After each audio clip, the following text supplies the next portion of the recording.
Di manakah kiblat umat Islam yang pertama kali? Ka'bah merupakan bangunan suci di tengah-tengah Masjidil Haram di Mekah yang dijadikan sebagai kiblat sholat bagi umat Islam. Dalam sejarah Islam, Ka'bah rupanya bukan kiblat pertama yang dituju umat Islam saat menjalankan sholat.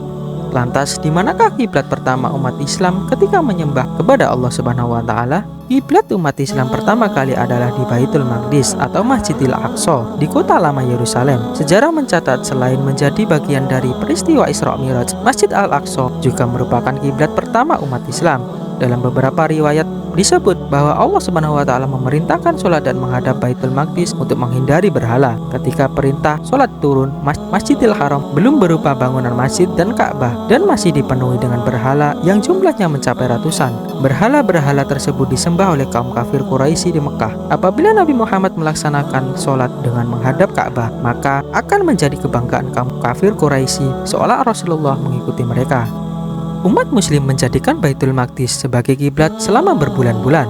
Bahkan hingga Nabi Muhammad SAW hijrah ke Madinah, beberapa riwayat menyebut Masjid Al-Aqsa dijadikan sebagai kiblat selama 16 bulan. Tapi ada pula yang menyebut 17 bulan. Lantas, kenapa kiblat dipindahkan? Pada periode awal dakwah Nabi Muhammad di Madinah, muncul keresahan akan arah kiblat. Keresahan Nabi Muhammad dijawab Allah dengan turunnya surat Al-Baqarah ayat 142 sampai 145.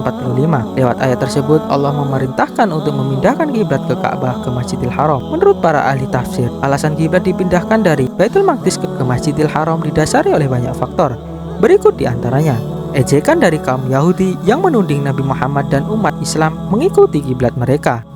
Ka'bah dibangun oleh leluhur Nabi Muhammad, yakni Nabi Ibrahim yang dikenal sebagai bapak para nabi, sebagai tempat ibadah manusia. Keinginan untuk membersihkan Ka'bah dari aktivitas yang tidak membawa maslahat, seperti contohnya tempat penyembahan berhala, dan mengembalikannya sebagai pusat aktualisasi ibadah kepada Allah. Keinginan Nabi Muhammad untuk menambah kemuliaan Masjidil Haram yang terletak di Mekah, kota kelahirannya. Perintah tentang peralihan kiblat ini turun pada bulan Sya'ban tahun 2 Hijriah. Sejak itu hingga sekarang Ka'bah menjadi kiblat sholat umat Islam di seluruh dunia.